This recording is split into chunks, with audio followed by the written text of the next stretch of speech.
The subject of Indian school mascots will pop up again today.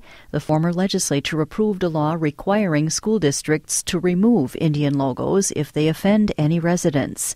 To keep the logo, a district must prove to the Department of Public Instruction that the name and caricature are not offensive. Today, a Waukesha County judge is expected to rule on the constitutionality of the mandate. 2 Mukwonago residents are contesting it. They claim it's vague and that the state violated their rights by not giving notice of a hearing. WUWM's Marty Michelson visited Mukwonago High School, which has been given more time to remove its Indians logo and nickname. As you approach Mukwonago High School, the big blue and gold sign on the front lawn catches your eye. It depicts a warrior in Indian headdress. Next to the warrior, the sign announces the date, time, and temperature, as well as upcoming school events.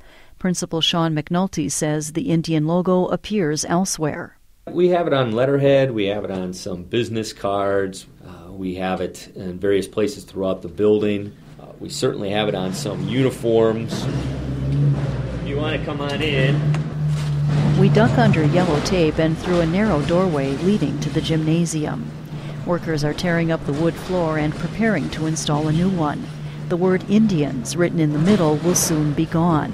McNulty says the school is poring over sample designs, but when student-athletes show up for practice in a few weeks, he expects them to see the school's initials, MHS, or something else generic.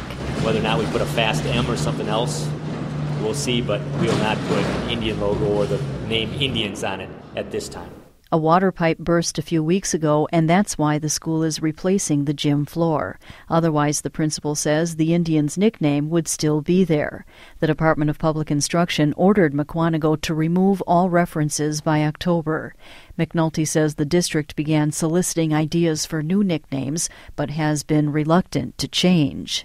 Most people in the community feel very strongly that we should not have to change the nickname and the logo. And part of that is the strong history of the Indian nickname and logo here in Mukwonago. Part of it is that there is obviously a lot of Native American history here in our community. The name of our village itself, Mukwonago, is Native American. Mukwonago means place of the bear, so McNulty says a few people have suggested the school change its mascot to bears or grizzlies. One student who does not want change is Hank Matson, a junior on the varsity wrestling team.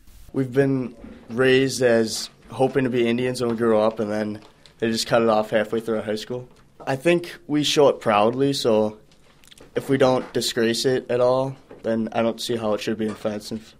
Matson says he's never witnessed disrespect at wrestling matches or other sporting events. Another person I run into is assistant basketball coach Kyle Barton. He finds advantages to a new image. I'm trying to focus on the positive of where can we go with this new logo. And for example, at the basketball games, we could finally have a mascot. If it's a bear or whatever else, that we come up with.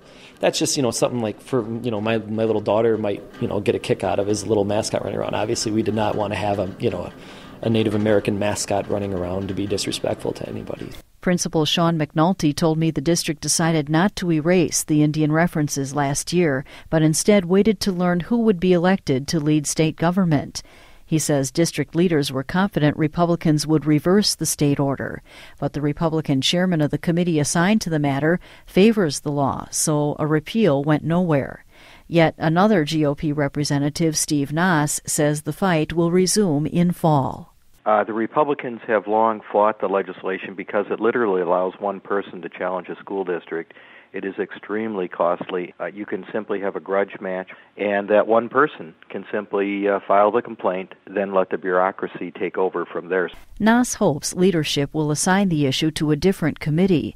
Democratic Senator Spencer Coggs of Milwaukee says repealing the mascot law would be a step backward. He authored the rule when Democrats controlled the legislature.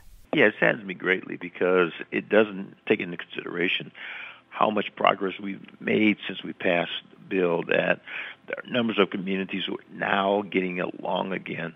This threatens to open up a racial divide in several communities in the state of Wisconsin. Another school district, Osseo Fairchild, complied with a state order to remove its Indian logos.